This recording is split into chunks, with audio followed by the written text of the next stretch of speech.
So speaking about gratitude, as I mentioned at the top, you are a pastor and you pastor a church of what, about 90 to 100 people on average? And almost everyone is a volunteer. Yes. Almost everyone. That being said, you have one of the most faithful group of volunteers that I have ever met. And there's something that you and your husband, Chris, are doing there at Berkeley Springs that is allowing these people to keep that fire for the ministry. So can you talk a little bit about what you do to appreciate your team and to just show them the gratitude that you've discovered through all these years of hardships? I would say the biggest thing is relationship. Just finding ways, I try to find ways that I can communicate to our volunteers that they're not just a number. They're not just another volunteer. And as leaders, we can get busy, right? And so it doesn't always have to be I don't always have to take them out for an entire day, because you don't have time to do that. But maybe I take them out for a cup of coffee, or I'll send out a text message bi-weekly to a lot of my volunteers. Hey, I'm praying for you today, or how can I pray for you today? So in other words, if you are on the recipient end of that and your leader sends you a text that says, how can I pray for you today? Your thought is, okay, they're thinking about me, right? They're thinking about me. They value me. They value what's going on in my life. And so you share a prayer request with them. And then you see them on Sunday, or you see the next time you see them, you're like, hey, how is this going? I've been praying for you in this. And those things show that you value that person. And so a lot of times we have to ask, as leaders, am I leading for myself or am I leading for others? Because if I'm leading for myself, it's about getting ahead. It's about building myself. But if I'm leading for others, it's about building them. And so what does that look like? How do I build this person? How do I help, bring them alongside me? How do I help them grow as a parent, as a grandparent, as a spouse, not just in the volunteer role they're in, but if I'm investing in other areas of their life, again, it's showing that I value them. I'm not just saying, oh, I value you, but it's proof. The proof is in the pudding, right? Exactly. So that's one of the biggest ways, and one of the easiest ways. I feel like it just kind of comes naturally when your focus is in the right place to build other people. Yeah, that's so good. So I'm going to anticipate the pushback here that somebody may say, well, that only works in the church, or that only works in a situation where everyone's, putting their time in a volunteer manner. Do you think that someone that's in the corporate world, someone maybe listening who's in the corporate world, or who's a manager of a coffee shop or whatever, are some of those same concepts, are they still true for them? And how can they benefit from the idea of simply wading into the life of the people that are under their care? Yeah, I would say it's absolutely a benefit. I feel like a leader is only as strong as the team that's behind them. So even in the corporate world, you want your team to support you. You want your team to also look out for you, right? If you think about building a strong relationship with a team member, they're going to come in and they're not only going to do their job for a paycheck, but they're going to do their job because they want to make you look good. Because Absolutely. they like you, because they know that you value them.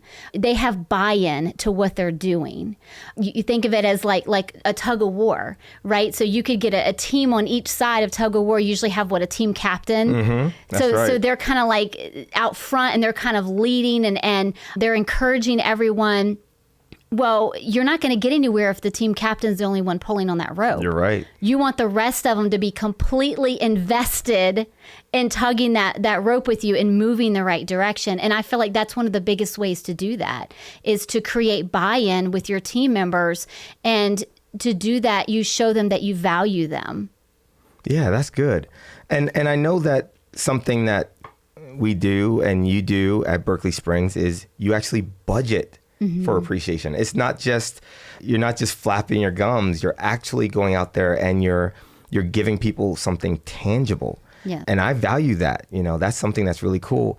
Now, the cool thing for me is, as somebody that gets to observe this, is you actually enjoy that part. Yes. Like, that is something that I notice whenever we're talking about, well, it's appreciation season, it's all this. You, Faith, are like eyes lit up. It's like the bulb is going off in your head and you're thinking of all these awesome ideas. So can you give an example of some of those ideas, of some gifts you've given and just some things that you've done to physically show that appreciation for your people? Right. So our team has come to expect this, right? They know if they've been serving a while, they're going to get an appreciation gift. So if somebody hands me an appreciation gift, oh, this is great. But if I open a gift that's personalized for me and I know that somebody put thought into it, again, that person values me. Because in order for you to know what I like, you have to listen to what I say, right? That's right. You have to listen to what are my hobbies? What do I do in my free time? You kind of learn that person. And so I love to be able to personalize the gifts to the person, right? So the guys, it's a little more difficult for me because I'm not a guy. But if I know fishing poles will do. Yes. So we have people that enjoy fishing or they enjoy hunting. And so I'm like, okay, well, I don't know exactly what they need. So instead of me just giving a gift card to a restaurant, I'm going to give them something to Cabela's or to Dick's Sporting Goods, or, you know what I mean? You personalize things. Or it might be a new mom. So I'm going to give her some kind of like spa scrub or a gift to the spa, or, something that, some candles and some nice lotion, something to help her pamper herself. So just kind of, I wouldn't say getting into the head of your person, but getting into their life a little bit. Like, what do they enjoy? What do they like? And so, of course, this takes work beforehand, getting to know your people, getting to know what they like and what their interests are. And so I feel like when you hand them that gift, it means more to them than just some random gift. Hey, this person, they've listened to me. They were thinking about me when they were buying this, because it's all stuff that I like. For me, that it might not come easy for everyone. For me, I enjoy doing that. It's one of my love languages is giving. So I love to do that. It thrills me to be able to put something together for somebody and to see the look on their face of, oh my gosh, how did you know? Type of look. I love that. But that's not a gift for everybody. And so I just say, get to know your people. That's the best way to do it. Personalize it. Personalize everything. Yeah. Personalize your conversation. So it's not just, hey, how are you this morning? But, hey, how's your dad doing? I heard he's in the hospital. And again, this works not just in church, but in the secular world and in the corporate world. Like, know what is going on with the people that are working for you. Know what's going on with your team so that you know what type of conversations to have. So you're constantly thinking value. How can I show them that I value them? Exactly. And it's kind of funny because I read Daniel Pink's book called Drive, and he talks about if then rewards versus now that rewards. And if then rewards are like the carrot on the stick, where it's like, if you do this, you will get this. But what I'm hearing, and this is coming full circle, is that regardless of the skill set of the individual, regardless of the quality of their work, if they are giving of their time, they get a gift. And it's now that you have done this, we are going to bless you with this. And I do think that the corporate world could learn from that, because in the corporate world where I cut my teeth, if the quality of your work isn't escalating, then you get diminishing returns on any kind of reward. And that leaves people feeling like nothing they do is ever going to be good enough. Nothing that they do is ever going to be appreciated. So kind of talk to that idea of showing gratitude for people and the time that they give, even if their work isn't the best. Right. So this may sound kind of funny, but I see a lot of similarities in leadership and in parenting. Okay. So one of those similarities would be celebrating the small wins, right? Celebrating the good. So if I have a child that is struggling in an area, it may seem, like you said, they may feel like, oh, I'm giving my best, but then one day that they mess up again, right? And it's easy for me as a parent to shame them or to get on them for messing up.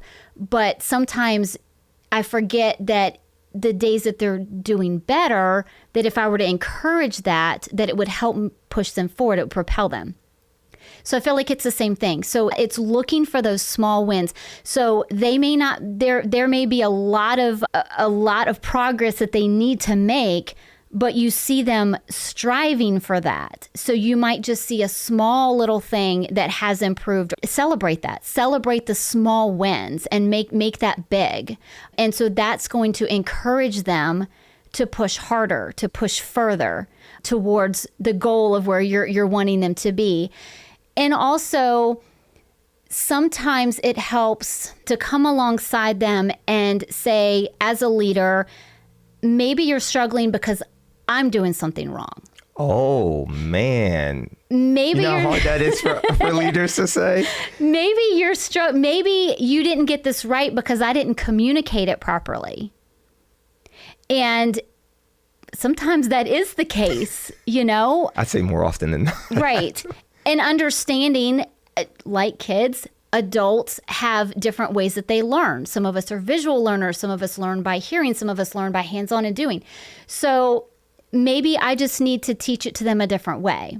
Maybe I need to take some time, a little more time to spend with them and walk them through this and do a little bit more coaching instead of saying, you need to get this right. What's your problem? Why aren't you're not doing what you need to be doing. You're missing the mark over and over again.